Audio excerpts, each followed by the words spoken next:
Bismillahirrahmanirrahim. Assalamualaikum warahmatullahi wabarakatuh. Waalaikumsalam warahmatullahi wabarakatuh. Alhamdulillah wassalatu wassalamu ala Rasulillah wa ala alihi wa ashabihi wa man ittaba'ahum bi ihsan ila yaumil din. Ya.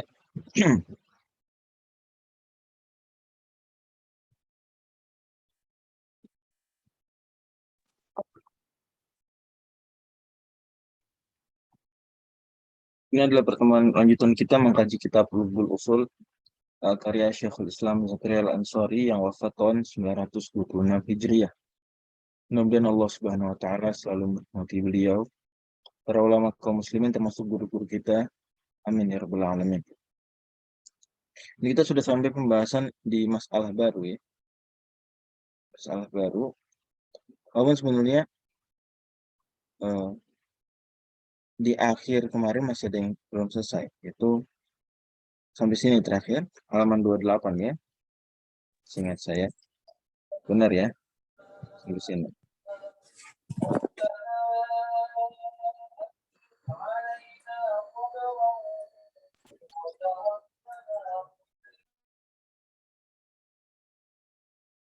Kata Syekhul Islam, fal ilmu hukmun jazimun. Jadi setelah bahas dzon, kemudian dan kawan-kawannya, ini syak, waham, jahal, maka tentu kita penasaran dengan yang 100% itu, yaitu ilm. Maka ada beliau, fal ilmu hukmun jazimun la yaqbalu taghayyuran. Dan disebut ilmu itu dia kalau jazim, tegas 100%. La yaqbalu taghayyuran, dan dia nggak bisa berubah. Ilm. Nah, dia mengetahui sesuatu sebagaimana adanya dengan keyakinan kuat, tidak bisa berubah. Dan ini yang membedakan ini dengan i'tiqad. Dengan i'tiqad. I'tiqad ini keyakinan atas sesuatu. Itu masih bisa saja berubah. Tapi kalau sudah ilm, pengetahuan, maka tidak bisa berubah. Dan dari sini kita paham, maka Allah Subhanahu wa taala disifati dengan ilm, tapi kita tidak bisa menyebut nama atau sifat Allah ma'rifah misalnya, al-arif atau al-mu'taqid dan sejenisnya. Karena nama dan sifat Allah tauqifi menurut Ahlus Sunnah wal Jamaah seluruh. Oke, fahuwa nadhariyun yuhaddu fil asah. Dan kata Syekhul Islam, ilm ini sesuatu yang nadhari, diperoleh ilm melalui nazar, dan yuhaddu fil asah, bisa didefinisikan. Para manatiqah, ulama pakar mantik itu mendiskusikan apa definisi dari ilm. Ya. Dan beliau definisikan di sini, hukmun jazimun la yaqbalu taghayyur. Jadi bisa didefinisikan. Berbeda dengan sebagian ulama yang menyangka bahwa ilm ini badihi, nggak bisa didefinisikan. Kalau didefinisikan malah makin samar. Kita nggak pungkiri ada hal-hal begitu, ada hal-hal yang kalau didefinisikan makin samar justru. Ya, dan itu diakui sendiri oleh Hujjatul Islam Al-Ghazali dalam kitabnya Iyarul Ulum, bahwa ada hal-hal yang kalau didefinisikan dicari apa hadnya, maka malah makin akhfa, malah makin lebih samar. Ilm sebagian ulama mantik menyangka begitu, tapi yang benar kata Syekhul Islam enggak. Yang benar adalah yuhaddu fil asl, bisa didefinisikan. Tapi tetap kita nggak pungkiri, nggak kita nafikan ulama yang berpendapat bahwa dia daruri, ilm ini daruri. Oke.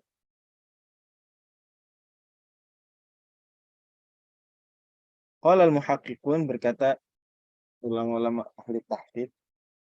Nah, kalau disebut muhaqqiqun ini ulama-ulama yang levelnya dia tinggi dan membandingkan pendapat-pendapat yang ada, mengkompromikannya kalau bisa, mentarjih kalau memang harus tarjih. Dan ulama-ulama seperti ini tentu kita bisa kenalin nama-namanya lintas sejarah.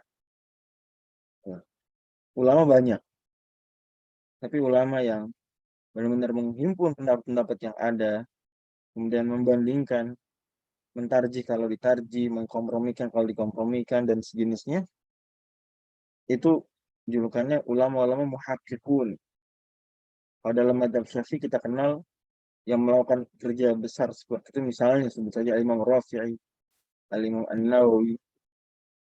Kemudian setelah mereka kita bisa kenal sosok-sosok semisal Al-Imam Isnawi, Al-Imam Al-Azra'i, termasuk Syekhul Islam Zakaria Ansari dan murid-murid beliau. Mereka ulama-ulama yang levelnya udah nggak main-main. Al-Imam Suyuti ini ulama-ulama muhaqqiqun, ini ulama-ulama yang mereka tidak sekadar mengetahui tapi bisa membandingkan.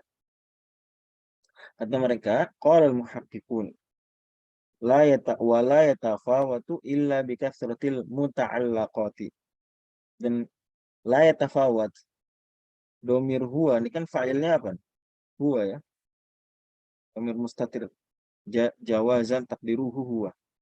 Kembali kemana huwa? Dia tidaklah yatafawat, bertingkat-tingkat, berbeda-beda derajatnya. Tidak Al-ilm. berspektrum. Akmal al-ilm, betul sekali. Jadi wala yatafawatul ilmu. Ilm kata Syekhul Islam itu tidak berbeda-beda antar orang ke orang. Tidak bertingkat-tingkat. Tidak berspektrum. La yatafawat. Illa kecuali dengan bikasratil muta'allaqati ini. Pokok ilmunya sama. Tapi yang membedakan ilmu satu orang, ilmu yang lain dari sisi tafawut, keterbedaan, itu dari sisi hal-hal yang terkait dengan ilmunya dia. Ini ilmunya A dan ilmunya B. Pokok ilmunya malah yatafawat. Tidak berbeda derajatnya.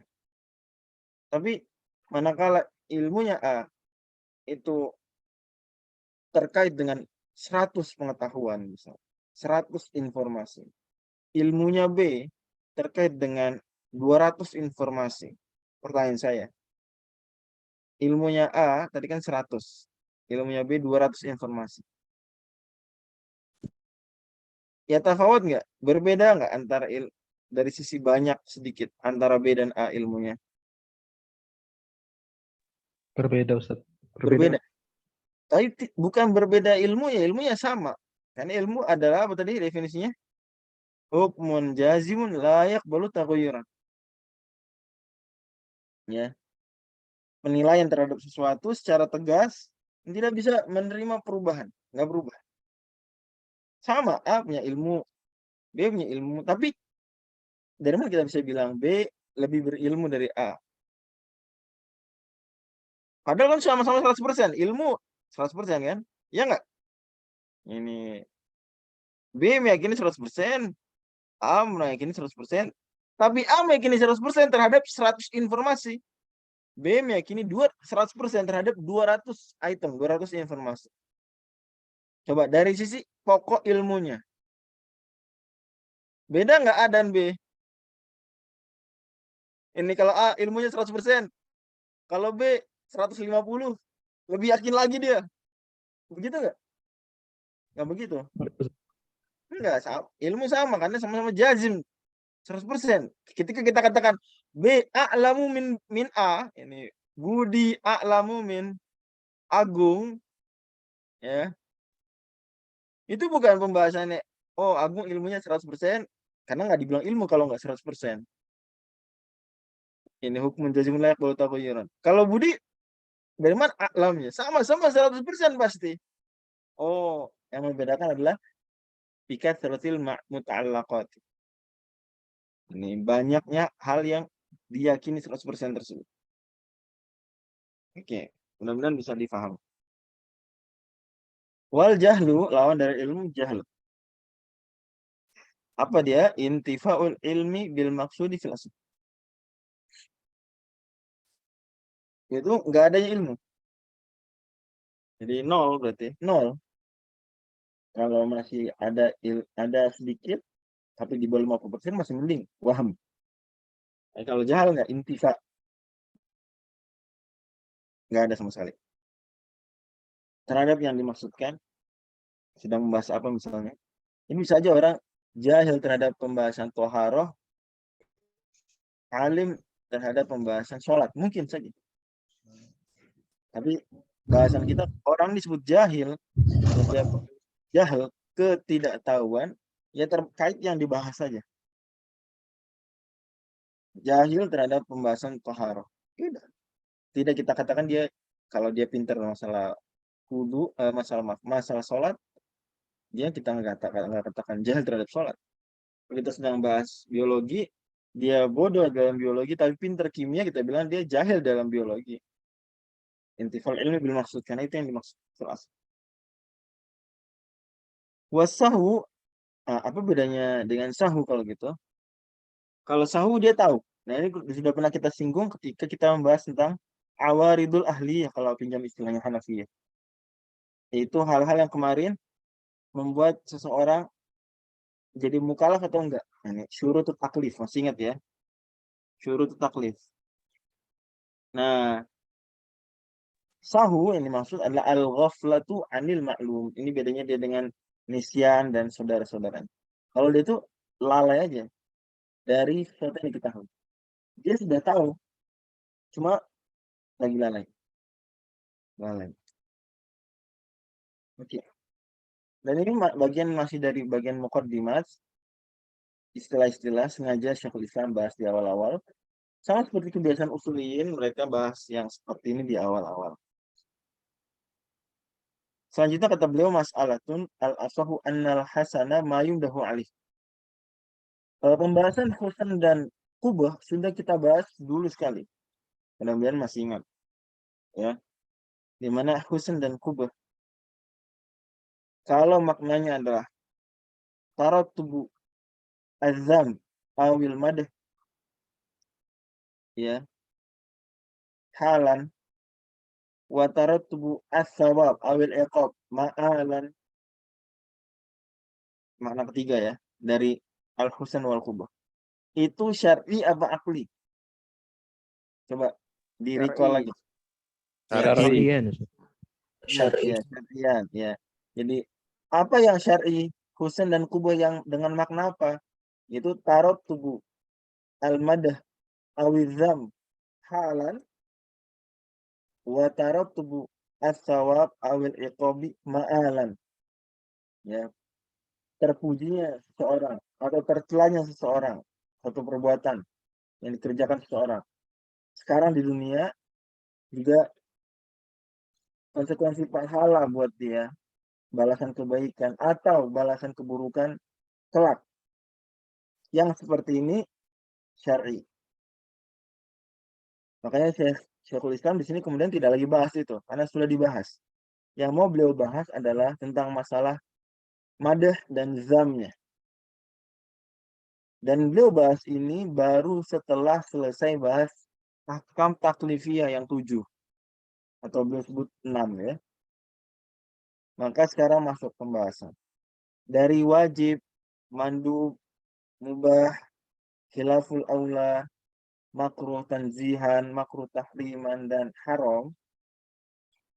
7-7-nya ini, mana yang hasan dan mana yang qabih. Kata beliau, al-asrafu, lagi-lagi setiap kata-kata asraf berarti apa? Ada khilaf di situ. Baik dengan Hanafiyah atau dengan sebagian internal Syafi'iyah juga. Annal hasana ma yumdahu alaihi wal qabiha ma yudhamu alaihi. Bahwasanya sesuatu yang hasan itu yang seseorang ketika melakukannya dia dipuji perbuatannya tersebut. Nah, penting diingat bahwa Syekhul Islam dalam matan ini belum mensyarah sendiri ya. Nah, ini penting kita melihat syarah beliau. Kata beliau dalam syarah beliau, ketika sampai di titik ini mayung dahu alaihi, kata beliau wa huwa wajibu wal mandubu wa fi'lullah ta'ala. Yang yumdahu alaihi itu 3. 1 tentu perbuatan Allah. Perbuatan Allah selalu terpuji. Bagaimanapun juga terpuji. Ya. Bahkan kita orang Islam kena musibah itu mengatakan alhamdulillahi ala kulli hal. terpuji. Yang kedua wajib. Kalau ada orang melakukan sebuah kewajiban maka terpuji. Dan yang ketiga adalah sunnah, mandub. Mungkin ke depan kita mulai lebih sering pakai istilah mandub ya. Mandub agar lebih umum mencakup sunnah, mustahab, atau nafilah. Sudah kita singgung di beberapa pertemuan lalu bahwa kata-kata mandub itu mencakup semuanya. 3. Wal qabiha ma yudhammu alaih. Sementara yang buruk adalah yang dicela. Wa huwa haram, kata beliau. Yaitu haram saja.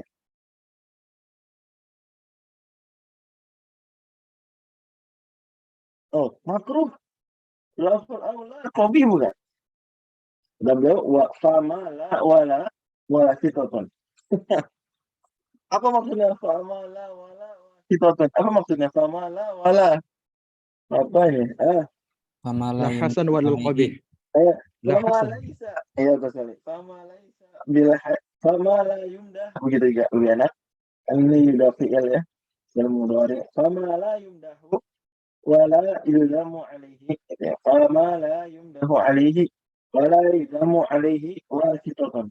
Adapun yang enggak terpuji dan yang enggak tercela itu ya antara-antara. Wasitoh. Berarti sisa apa dong? Ya, kita abaikan dulu perbuatan Allah Subhanahu wa taala di sini. Kita bicara hukum taklifi dulu. Wajib mandub itu hasan. Qabih haram itu qabih aja. Qabih itu haram saja. Masuk di sini otomatis yang dicela berarti makruh tahrim ya. Kita bisa tambahkan lah. Makruh tahrim. Berarti apa yang wasitoh? Yang enggak hasan dan juga enggak qabih. Mubah. Ya, berarti mubah. Apalagi? Makruh. Ya, sebelumnya khilaful aula. Khilaful aula. Yang tiga makruh. Makruh tanzih.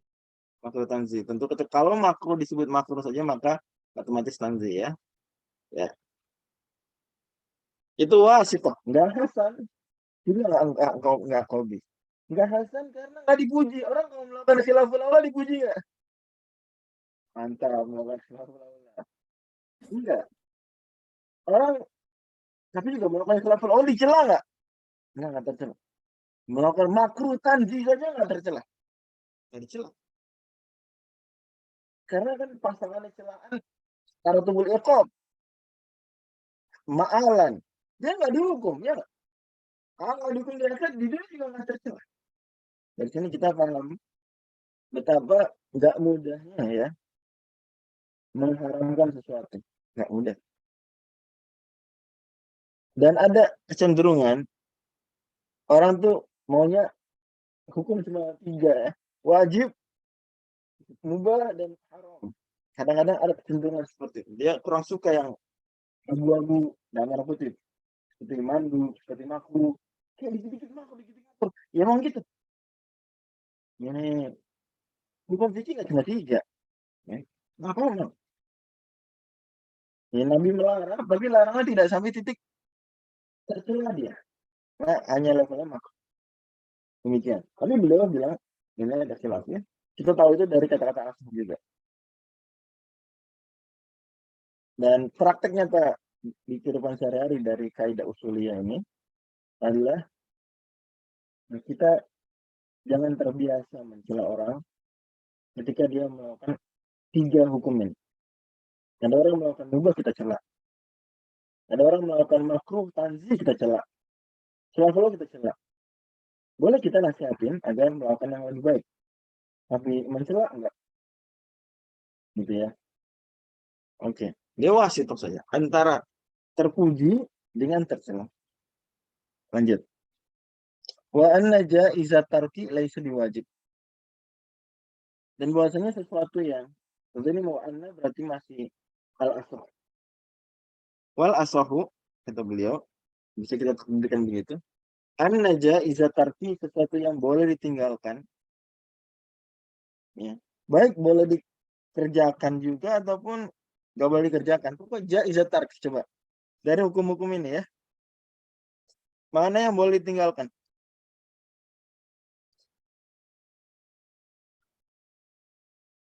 Haram. Mana Ustaz.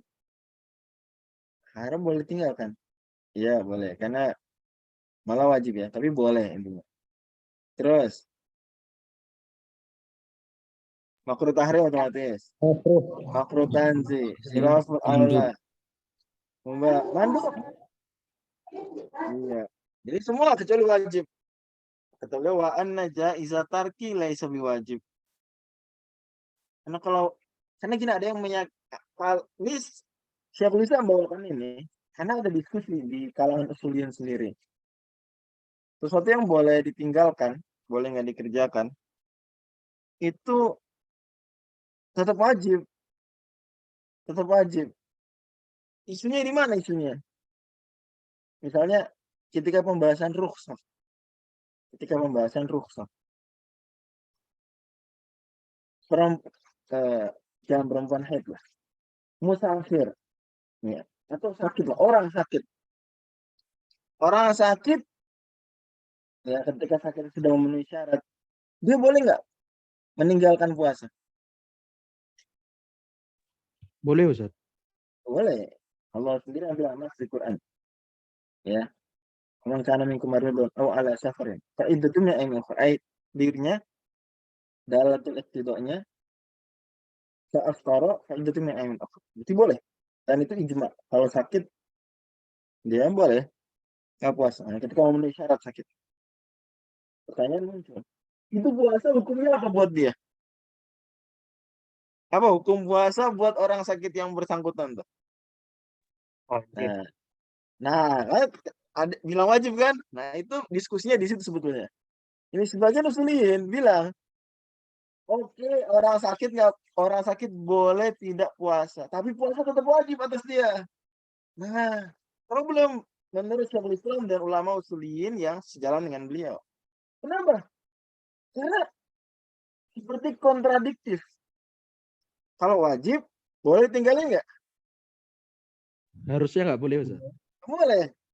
Kalau boleh ditinggalin, berarti nggak wajib dong. Nah, di situ muncul diskusi. Kadang-kadang diskusi ini tentu nggak selalu seserius yang dibayangkan. Makanya bahkan Syekhul Islam sendiri katakan, wal khulfu lafzi. Perbedaannya lafzi ini rojiun ila lafz la ilal makna. Itu maksud khilaf lafzi. Ini perbedaan hanya cara mengungkapkan saja. Ujung-ujungnya sih hasil akhirnya sama. Hasil akhirnya. Tapi kita pada akhirnya usul fikih ya menentukan juga mana ungkapan yang benar. Ungkapan yang benar adalah puasa Ramadan. Bagi orang yang sakit bersangkutan tadi, itu nggak wajib. Itu nggak wajib. Kita nggak bilang itu wajib. Karena kalau wajib nggak boleh ditinggalkan. Dan kita semua tahu, rukhsah pun bahkan ada hukumnya. Rukhsah pun ada hukumnya. Ya. Ya. Jadi kita bilang, puasa Ramadan. Atas orang yang sakit nggak wajib. Nah kalau wajib, nggak boleh tinggalin.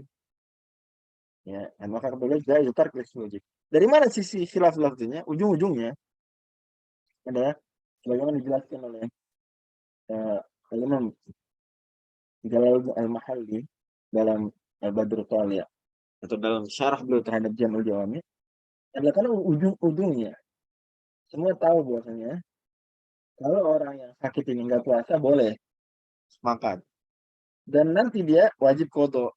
Itu dua hal sepakat tuh. Ini mau yang bilang itu wajib, itu nggak wajib bagi orang sakit. Ujung-ujungnya bilang dia boleh nggak puasa. Dan ujung-ujungnya juga bilang nanti wajib qadha. Selesai perkara.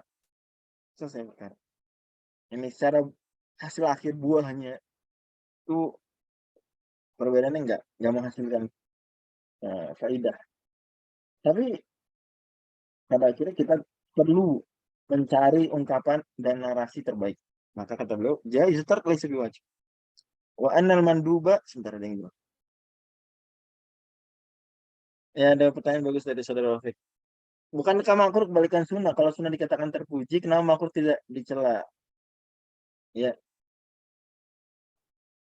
Karena makruh, ya, poin celaan itu terkait dengan hukuman, terkait dengan iqab. Ini sudah berpasangan ya. Kita udah bahas di awal sekali husn dan kubah. Ya. Husn bagusnya sesuatu dan kubah buruknya sesuatu. Husn itu apa berarti?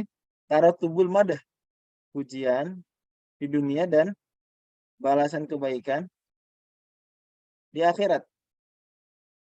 Sawab. Sementara kubah celaan di dunia dan hukuman atau balasan keburukan di akhirat.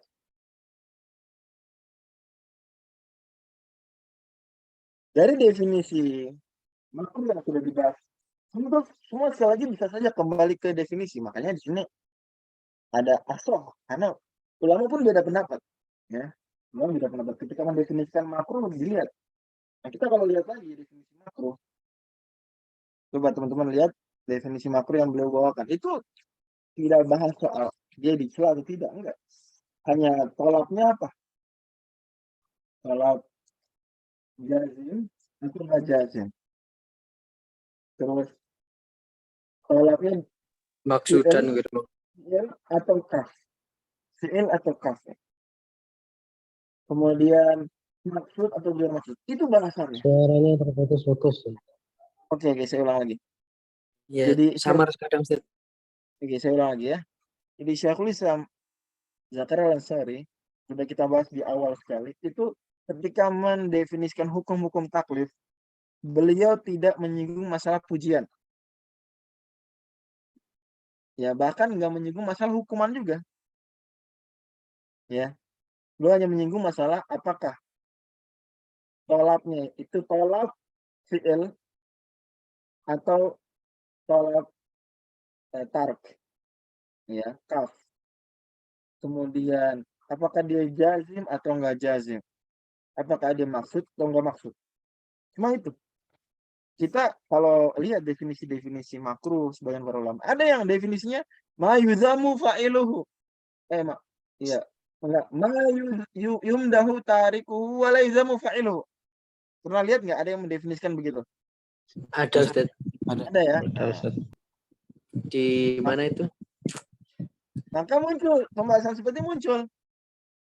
Ya, maka turunan dari definisi tadi ya ke sini bisa seperti yang disampaikan Ustaz Taufik. Tapi kalau Ustaz Taufik mundur, lihat definisinya Syekhul Islam terhadap makruh, sadar, oh iya, lu nggak bahas pujian apa. Maka mandub, karena nantinya dia menghasilkan balasan kebaikan, terpuji dia. Makruh, menghasilkan balasan keburukan nggak? Enggak, Ustaz. Enggak tercela dia, enggak tercela. Gitu dari sisi itu. Ya, jadi orang yang melakukan makruh nggak dicela, tapi orang melakukan sunnah dipuji. Ya, itu bagus kita praktekkan dalam sehari-hari kita begitu ya. Kadang kita sebaliknya, orang melakukan sunnah kita cuek-cuek aja. Giliran orang melakukan makruh, wah dicela bisa-bisa. Salah. Allah insya. Mudah-mudahan bisa memperjelas. Lanjut kata beliau wa annal manduba masih wa al asaf nih. Semua ada khilaf. Emang Lubul Usul sebenarnya ya ini ringkasan dari ringkasan dan udah hasil dari pengkajian Imam Ibnu Subki terhadap seratusan buku usul fiqh. Jadi ya kita bisa bayangkan sebetulnya kalau belajar ini kemudian ada asal, ada kata-kata sejenis, itu sebenarnya kita akan terbayang, oh iya ya ada khilaf. Apalagi bagi yang sudah pernah belajar buku yang lebih lebar dari ini, misalnya buku yang ada perbedaan dipaparkan dengan dalil-dalilnya. Kita akan sadar, oh iya perbedaan dari situ. Oke. Wa anal manduba makmurun bihi, dan mandub itu diperintahkan. Sesuatu yang diperintahkan. Ini karena ada sebagian yang berpendapat enggak, mandub enggak diperintah, tapi saya bilang diperintahkan. Ya. Betul, nanti mereka protes. Kalau diperintahkan, maka perintah hukum asalnya wajib dong. Kita bilang kan enggak. Tetap aja mandub itu diperintahkan, tapi perintahnya teralihkan, tergeser menjadi perintah yang tidak bermakna ijab tapi bermakna nadab. Tapi tetap dia diperintahkan. Tetap dia diperintahkan. Adapun hadis Nabi sallallahu alaihi wasallam, laula an asyqa ala ummati la amartuhum bisiwaki inda kulli shalah, atau dalam riwayat lain inda kulli wudu. Andai dia menyusahkan umatku, misalnya aku akan amar mereka, aku akan suruh mereka siwak setiap mau sholat atau setiap wudu. Hadisnya begitu ya. Kan mengesannya berarti, kata Nabi, kalau nggak menyusahkan saya akan suruh kaum muslimin untuk siwak kalau mau sholat. Apa hukumnya siwak mau sholat? Sunnah Ustaz. Sunnah. Tapi Nabi bilang, kalau enggak nyusahin saya akan suruh. Berarti Nabi nggak nyuruh. Nah gimana dong? Berarti sunnah nggak disuruh. Nah itu syubhat dalam tanda kutip. Ya, ulama yang berpegang pada pendapat mandub itu nggak disuruh. Pegangan itu. So, Nabi bilang, saya akan suruh. Ternyata Nabi bilang, kalau konteks begitu berarti Nabi nggak suruh. Siwak sunnah. Nabi nggak suruh. Berarti sunnah itu, mandub itu nggak disuruh. Bukan masuk makmurun bihi. Tapi kita respon, maksudnya hadis itu termasuk hadis penting dalam usul fiqh tentu. Tapi amr itu amr ijab. Amr secara hakikatnya. Amr secara makna dasar sebelum teralihkan. Adapun ini mandub, ya makmur bihi. Bahkan Imam Syafi'i nas terhadap hal ini. Nas. Belum menyatakan tegas. Makmurun bihi hakikatan bahkan. Tapi amr yang nadab. Ustaz, Karena pada akhirnya diperintahkan untuk dikerjakan. Itu dia. Ya, silakan. untuk itu redaksi yang sama lawa-lawaan syukur ala umati yang di dalam hadis tentang mengakhirkan sholat isya itu Ustaz. Itu gimana Ustaz? Sunnah juga itu. Yang di Bukhari itu Ustaz. Ya. Betul, sebagian Syafi'iyah bahkan berpendapat silakan mengakhirkan. Tapi yang Itu sunnah apa itu Ustaz? Sunnah mengakhirkan gitu ya. Dalam bahasan ini maksudnya. Sebagian Syafi'i. Ntar, mau tamat madzhab Syafi'i enggak? Sunnahnya ta'jil. Ta'jil dengan ayin, disegerakan. Kok dari mana? Itu Nabi jelas-jelas bilang begitu. Ya. Jawabannya karena Nabi sendiri dan para khulafa rasyidin, ini dalilnya bisa dilihat di Fathul Wahab, kitab-kitab yang banyak. Itu Tuhfah juga ada, di Nihayah juga ada. Alasannya bahkan di syarah hadis tersebut, kalau kita lihat syarahan Syafi'iyah terhadap hadis tersebut, ya itu mereka akan komentar begitu. Hadisnya nggak cuma satu, hadisnya ada hadis-hadis lain. Nabi SAW itu justru dominannya dalam hidup beliau. Para khulafa rasyidin peninggal beliau, mereka menyegerakan isya. Dan ini dimenangkan dari sabda Nabi tersebut. Dimenangkan daripada sabda Nabi tersebut. Demikian. Karena Nabi ketika mengandaikan, itu nggak selalu ujung-ujungnya jadi wajib. Ya. Seperti misalnya Nabi mengandaikan mau tamattu. Nabi mengandaikan nggak mau tamattu. Iya Lalu Ustaz. istaqbaltu min amri mastadbartu. Lama ada itu. Andai aja saya bisa ngulang perkara, saya akan tamattu. Kan gitu. Apa kata tamattu wajib? Jawabannya enggak. Mazhab Syafi'i bahkan ifrad lebih afdol. Ifrad dengan syaratnya. Lebih afdol daripada tamat. Kalau kuliah intinya memang menarik ya kajian usul fiqh ketika kita praktikkan ke hadis. Itu apa? Itu menarik. Itu menarik. Lanjut. Wa annahu laysa mukallafan bihi. Dan mandub itu bukan sesuatu yang ditaklif. Mandub bukan sesuatu yang ditaklif. Begitu juga makruh. Wa annahu laysa mukallafan bihi kal makruh. Kok gitu? Binaan ala anna taklifa ilzamu ma fihi kulfatun la talabuhu. Nah, jadi kata beliau, kalau kita pahami taklif itu adalah ilzamu ma fihi kulfah, pengharusan melakukan sesuatu yang ada kesulitannya, ilzamu ma fihi kulfah. Maka mandub itu bukan sesuatu yang mukallaf bihi. Bukan sesuatu yang dibeban. Kenapa? Karena nggak ada ilzam di situ, ya nggak? Ini kalau taklif definisinya adalah ilzamu ma fihi kulfah. Mandub itu ada ilzamnya nggak? Enggak Nggak ada Ustaz. Nggak ada ilzamnya, nggak ada ilzam. Dia bukan mukallaf gitu. Bisa, tapi kan dia disuruh. Ya itu tolap. Makanya beliau bilang, kalau Anda memahami taklif itu ilzamu ma fihi kulfah, maka mandub bukan mukallaf bihi. Tapi kalau Anda pahami taklif adalah tolabu, ya tolab, dia matlub. Bahkan tadi kita bilang dia makmur, dia disuruh. Gitu juga makruh juga sama. Makruh apakah ada ilzamnya di situ? Nggak ada ilzamnya. Nggak ada ilzamnya.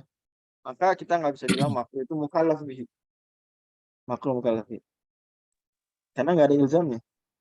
Tapi makruh akan disuruh untuk ada tolak, untuk meninggalkan. Kita katakan, ya. Kalau Anda pahami taklif adalah tolak, ya dia hukum taklifi. Tapi kalau Anda pahami dia ilzama fi kufah, enggak. Di sini kita paham bahwa ungkapan sebagian ulama bahwasanya hukum yang 7 itu hukum taklifi, itu menurut mu'tamad usul fikihnya madzhab Syafi'i itu dirinci ya. Taklifnya dari sisi apa? Taklifnya dari sisi apa? Kalau taklifnya dari sisi melakukan, enggak. Yang taklif itu hanya wajib dan haram. Dua sisi ya. Itu yang harus ditinggalkan. Wajib dan haram. Dan kalau kita bahasakan haram di sini berarti mencakup makruh tahrim. Yang juga dia dosa kalau dikerjakan. Dan haram betulan. Taklif cuma ini berarti. Karena dia ada ilzam.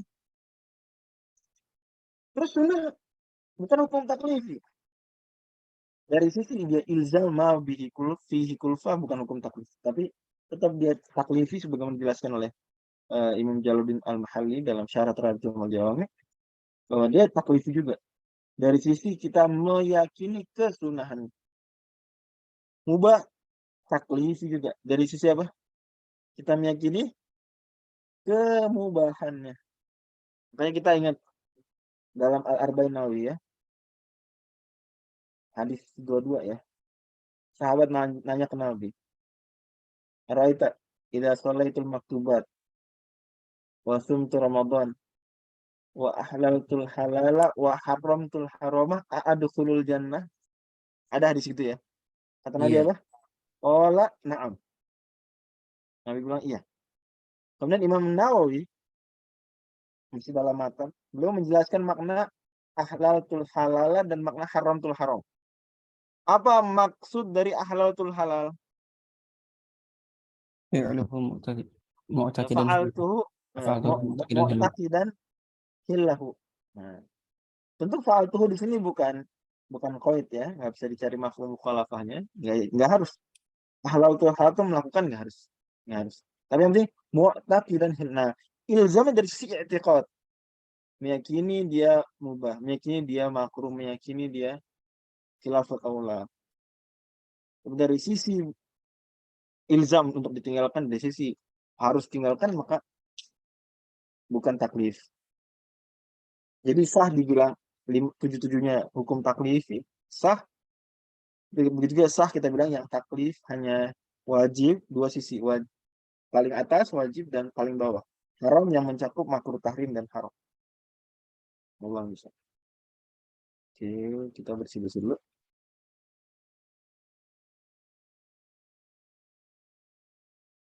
Lanjut. Wa annal mubaha laisa bijinsin lil wajibi.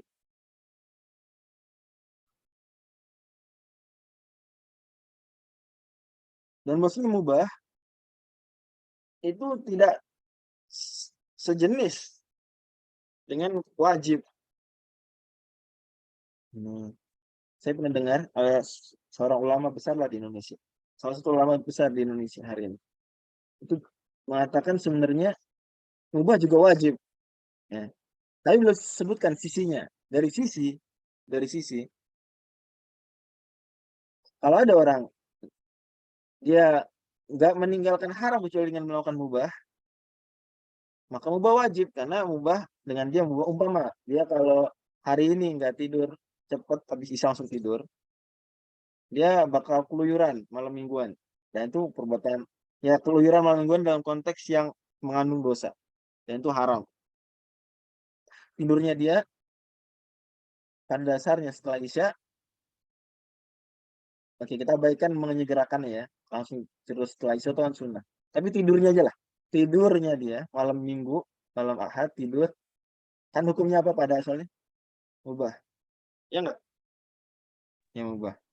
Tapi karena dia nggak bisa nggak meninggalkan haram kecuali dengan cara dia mubah, maka mubah ini masuk juga wajib. Nah, konsep seperti itu benar, ya. Tapi tetap pada akhirnya kita harus bedakan bahwasanya mubah laisa bijinsin lil wajib, ya. Beliau mubah tidak termasuk kelompok sejenis dengan wajib, enggak. Wa nau fi dzati ghairu ma'murin bi. Karena wajib berarti harus dilakukan. Haram harus ditinggalkan. Mubah nggak harus dilakukan. Maka dia tidak termasuk wajib. Mubah laisa bijinsin lil wajib. Wa nau fi dzati ghairu ma'murin bi. Dan dia secara mubahnya saja nggak disuruh. Secara mubahnya saja nggak disuruh. Ini nggak ada orang disuruh melakukan makan, disuruh melakukan kalau minum yang mubah ya, sekali lagi makan dan minum dalam konteks mubah. Ada kasus makan minum wajib, ada kasus makan minum sunnah. Kita tidak bahas itu, kita bahas makan minum dalam konteks dia mubah. Ini mutlakul akli wa syurb, ya. Kemudian tidur, apalagi perbuatan mubah. Ya, jalan kaki mubah. Tapi Mancing, lain Ustaz. Nonton mancing. mancing. Nontonnya mutlaku nonton atau mutlaku mancing, ya. Mutlaku ini terlepas dari apa yang ditonton, terlepas dari variabel-variabel. Ini penting. Fakih usuli itu mesti ketika bahas sesuatu dia harus jeli memisahkan mana yang asli perbuatannya, mana yang unsur lain terkait. Ya, kalau tanya apa kok mancing Ustaz? Kita harus paham dulu konteksnya. Apa variabel yang terkait? Oh, ternyata kita lihat mancing yang ditanyakan adalah mancing yang meninggalkan sholat, mancing yang ada judinya. Nah, tapi kita bilang haram juga salah juga, mutlak gitu haram. Karena mancing, sekadar mancing enggak mubah. Tapi intinya beliau bilang intinya mubah laisa bijinsil wajib. Maka penting di sini memahami variabel-variabel terkait. Bal huma naw'ani li jinsin, kata beliau, justru keduanya itu dua jenis, dua nau, dua spesies dari atas satu jenis. Mungkin bahasa ini istilah jins dan nau ini istilah mantik, ya. Istilah mantik. Jadi sama-sama hukum taklifi, tapi wajib beda dengan kelompok mubah. Yang bisa dicampur-campur. Kecuali kalau ada keterangan tadi, dia nggak bisa ninggalin haram kecuali dengan mubah, ya. Berarti baru berubah. Yang wajibnya bukan mengerjakan mubahnya, yang wajibnya adalah meninggalkan haramnya. Dan karena sarananya dengan yang mubah, maka jadilah sarana yang mubah ini jadi wajib. Tapi yang wajibnya sebetulnya meninggalkan haramnya. Kita di kasus dia dijapri sama mantannya dia. Ayo malam mingguan. Terus dia tidur aja dah. Tidur mubah.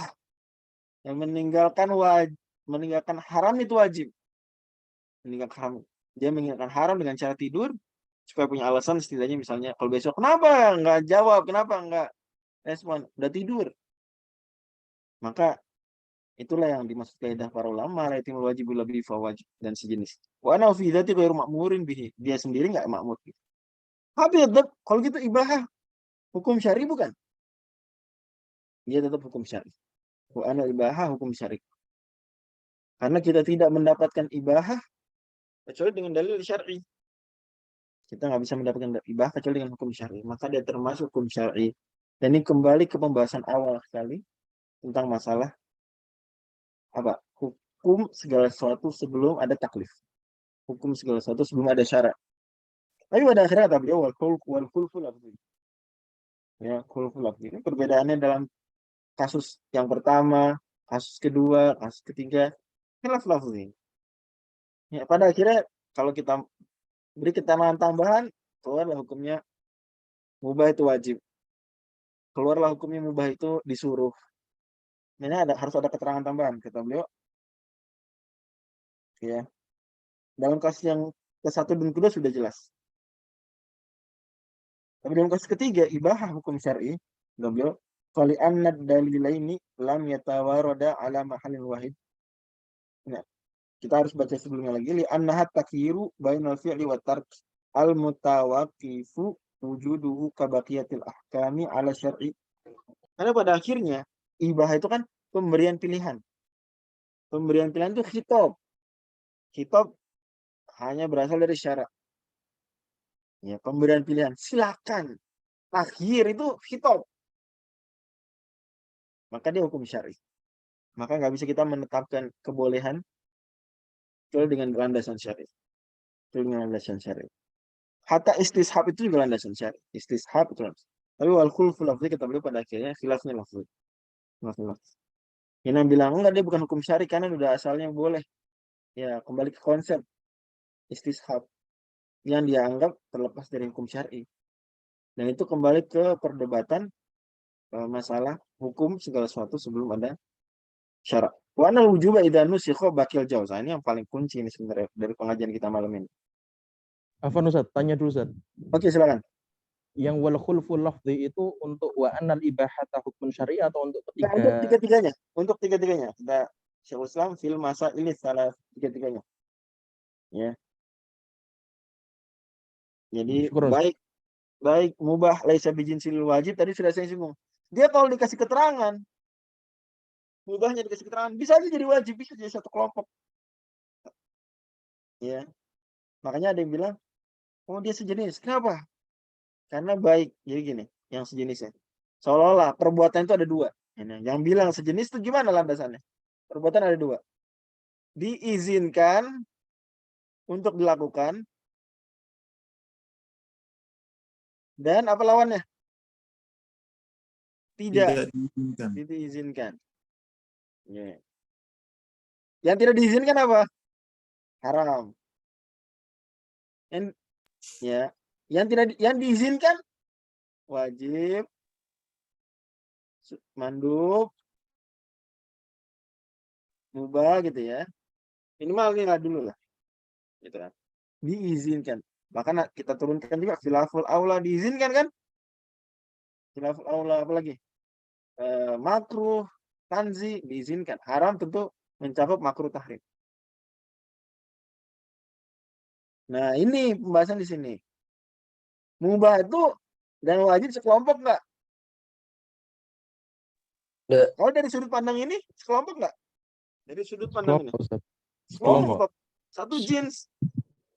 Tapi kalau kita, tapi enggak. Dari sudut pandang lain, enggak. Makanya kata Syekhul Islam, khilafnya lafzi berarti. Khilaf lafzi. Bisa dipahami ya? Kayak saya pernah bahas nggak di majelis ini? Rokok itu, kalau kita pakai pendapat mu'tamad mazhab Syafi'i, apa? Mu'tamad mazhab Syafi'i tentang hukum rokok. Makruh. Makruh ya, makruh tanzi. Kalau kita pakai itu, rokok dilabeli halal nggak? Boleh, Ustaz. Oh, dia pernah bahas.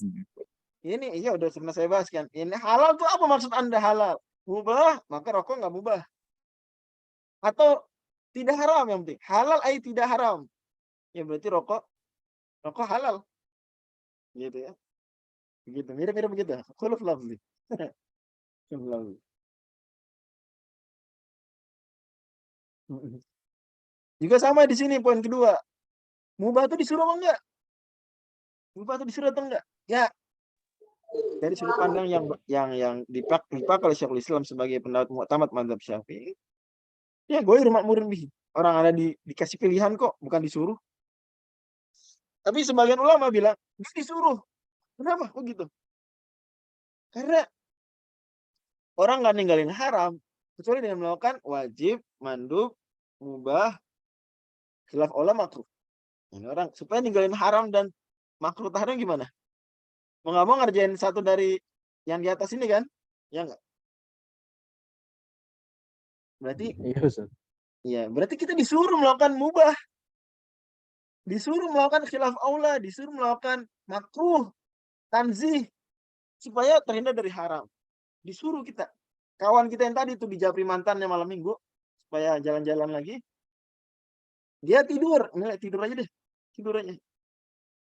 Nah, itu dari sudut pandang ini dia disuruh oleh Allah, tidurlah kamu. Jangan malam minggu karena dia nggak bisa ninggalin kecuali dengan malam minggu. Kecuali dengan apa? Dengan melakukan mubah. Begitu. Makanya khilaful lafzi pada akhirnya. Karena tinggal ditambahin variabel dan sudut pandangnya, maka hasilnya sama. Ujung-ujungnya sama. Jelas ya? Kita lanjut dulu. Nah, ini yang paling penting dari pertemuan malam ini sebenarnya poin ini. Wa annal wujuba idza nusikha baqiyal jawaz. Bagaimana kalau Allah Subhanahu wa taala mewajibkan sesuatu ya, kemudian dinasakh. Kemudian dinasakh. Apa contohnya di sini saya yakin bisa memberikan contoh. Apa contohnya Allah mewajibkan sesuatu lantas dinasakh?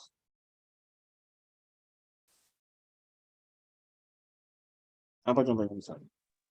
Kewajiban sedekah, Ustaz. Oke. Kalau ingin Kapan tuh? yang zaman Nabi itu yang Al-Mujadilah. Ya, ayatun najwa istilahnya apa? Ayatun najwa. Ya. Di surat Al-Mujadalah atau Al-Mujadilah ayat yang ke-12. Ya ayyuhalladzina amanu idza najaitumur rasulah faqaddimu baina yaday najwakum shadaqah. Berarti surat 58 ayat 12 ya. Wajib kalau mau ngobrol sama Nabi itu sedekah dulu. Yang mau ngobrol berdua 4 mata. Ternyata ayat tersebut hanya berlaku beberapa saat saja, beberapa jam saja. Dan yang mengamalkan ayat tersebut juga cuma satu orang. Karena keburu dinasakh dengan ayat selanjutnya. Asfaqatum an tuqaddimu baina yaday najwakum shadaqat fa iz lam taf'alu wa taballahu alaikum. Poin nasakhnya di kata-kata wa taballahu alaikum. Ingat, salah satu kata-kata nasakh adalah taba. Salah satu ungkapan nasakh tuh di Quran enggak selalu Allah bilang nasakh tuh atau enggak gitu, malah susah nyari yang kayak gitu. Ya. Bahkan di hadis pun enggak gitu kata-katanya. Tapi kata-kata di Quran tuh sering dengan kata-kata apa? Taba. Taba, ya. Jadi penting memahami makna taba di Quran, kadang ada maknanya adalah nasakh. Kadang ada maknanya nasakh. Wa taballahu alaikum. Oke, jadi udah dibatalkan. Siapa ya sahabat? Satu-satunya sahabat ngamalin ayat ini.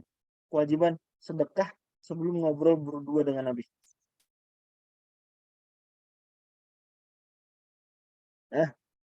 Ada yang jawab di situ. Ya, Ali bin Abi Thalib radhiyallahu anhu. Masya Allah. Oke. Pertanyaan muncul. Sekarang sudah dinasakh. Apa hukumnya sedekah sebelum ngobrol sama Nabi? Apa hukumnya? Sekali lagi, kita bicara hukum asal ya. Jangan ditambahin variabel lain. Hukum asal. Nah, ya ketika diwajibkan sesuatu itu dinasakh. Berarti hukumnya apa? Mubah. Sekarang mubah. Jadi mubah. Kalau kewajiban kemudian dinasakh jadi mubah. Contoh lain misalnya memberikan bagian berwasiat harta untuk beli waris. Tadinya wajib nggak? Berwasiat harta untuk orang tua. Tadinya wajib nggak? Wajib. Wajib. Apa dalilnya? Kutiba alaikum idza hadara ahadakumul maut. Mautu in tara khairanil wasiyatu lil walidaini wal aqrabina bil ma'ruf ya kanal muttaqin. Muttaqin pula tuh. Hakon pula tuh. Udah kutiba, double tuh. Kutiba hakon muttaqin. Kalau kita baca buku-buku khilaf Ali akan ketemu muttaqin itu salah satu isyarat tentang kewajiban. Oke. Tapi dinasakh. Penasakhnya adalah ada pendapat ayat waris, ya. Ada pendapat hadis mutawatir yaitu hadis riwayat Tirmizi. La innallaha qad aqta kulladzi haqqin haqqah ala la wasiyata liwarisin. Hadis mutawatir dan kita udah bukan di sini. Di pengajian lain udah belajar bahwa hadis mutawatir bisa menasakh ayat. Walaupun nanti disebutkan Syekhul Islam, tidak ada hadis menasakh ayat kecuali bersama hadis ada ayat juga. Dan kita tahu ayatnya adalah ayat waris di surat An-Nisa dan di depan dan di belakang. Sekarang pertanyaannya, setelah dinasakh dengan ayat waris, apa hukumnya berwasiat harta untuk ahli, untuk orang tua, untuk kerabat yang merupakan ahli waris? Nah, hukum asalnya sekali lagi, hukum asalnya boleh sebetulnya. Karena sudah diwajibkan terdinasakh. Nah, cuma kita setelah bicara hukum asal kita harus perhatikan variabel lain. Oh, variabelnya Nabi SAW mengatakan la wasiyata liwaris. Oh, variabel. Kalau nggak ada tambahan keterangan itu maka sebetulnya boleh jadinya. Nggak wajib jadi boleh. Tapi karena Nabi tambahkan lagi keterangan tidak nggak boleh, maka berarti hukum jadi terlarang kecuali kalau dan ada terangan di fikih. Dan maksudnya jawaz di sini Fadl belum menjelaskan agar nggak terlalu perkara jawaz mubah harus enggak. Wahwa adamul haraj. Jawaz di sini lebih luas dari mubah. Adamul haraj yaitu kalau mewajibkan sesuatu dinasakh itu tidak lantas menjadi haram, tapi menjadi sesuatu yang penting tidak dipermasalahkan. Bisa masuk mubah, sah-sah saja. Bisa masuk mandub, bahkan bisa masuk makruh tanzih. Jadi jawaz di sini lebih umum daripada ibahah. Baqiyal jawaz wa huwa adamul haraj. Ya, jadi masuk kalau kita bilang hukum sedekah sebelum ngobrol berdua dengan Nabi sunnah, sah saja karena masuk ke dalam keluarga besar jawaz. Atau tadi memberikan wasiat kepada orang tua, wasiat harta, adalah orang tua ahli waris.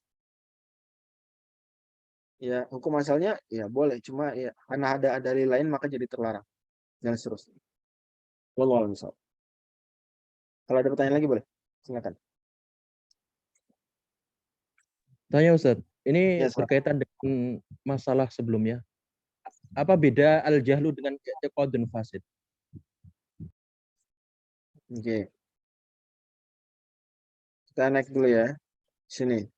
Wal jahlu intifa'ul ilmi bil maksudi fil asl. Lihat sini kata-kata intifa'ul ilm.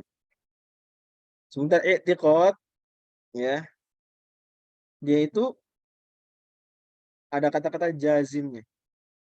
Ya, ada kata-kata jazimnya. Cuma bedanya dia yakbal taghayyura. Jadi i'tiqad fasid bisa kita definisikan diambil dari ucapan Syekhul Islam, dia sesuatu yang hukmun jazim. Oke. Ini i'tiqad fasid ya. Al-i'tiqadu al-fasid. Hukmun jazim. Oke. Yakbalu apa? Taghayyuran walam yutabiq. Walam apa? Yutabiq. Ya tegas, yakin. Tapi keyakinan masih bisa berubah sebetulnya. Makanya orang bisa berubah dari i'tiqad fasid ke i'tiqad sahih bisa. Walam yutabiq disebut fasid karena dia nggak sesuai dengan kenyataan. Sementara al-jahal tadi apa? Intifa'ul ilm. Berarti dia nggak ada jazmnya, nggak ada unsur berubah nggak berubah, orang nggak jazm. Maka jahal di sini berbeda dari i'tiqad fasid ketika kita sudah definisikan i'tiqad fasid. Tapi kalau kita nggak definisikan i'tiqad fasid dari awal, maka mungkin saja dia termasuk saudaranya jahal. Dan kita bisa bilang dia jahal murakkab. Kita bisa bilang dia apa? Jahal murakkab. Sebagian ulama ada yang membedakan atau membagi jahal menjadi dua. Jahal basit dengan apa? Dengan jahal murakkab. Kalau begitu maka i'tiqad fasid masuk jahal murakkab. Tapi karena sudah didefinisikan i'tiqad fasid adalah hukumun jazmun yaqbalu taghayyuran walam yutabiq dan jahal intifa'ul ilmi bil maksud, maka ya berarti jahal yang dimaksud di sini jahal apa berarti? Oleh Syekhul Islam? Basit. Jahal basit. Begitu. Memang jahal kalau dimutlakan itu jahal basit, benar nggak? Ya, kita paham juga dalam keseharian atau ungkapan bahasa Arab, ana jahaluhu wa jahaluhu ya. Intifa'u al-ilm. Demikian Allah misal kita tutup dengan doa kafaratul majelis. Subhanakallahumma bihamdika asyhadu an la ilaha illa anta astaghfiruka wa atubu ilaik. Insyaallah pertemuan berikutnya kita masuk membahas tentang wajib mukhayyar ya, wajib mukhayyar. Atau fardu kifayah juga masuk. Assalamualaikum warahmatullahi wabarakatuh. Waalaikumsalam warahmatullahi wabarakatuh.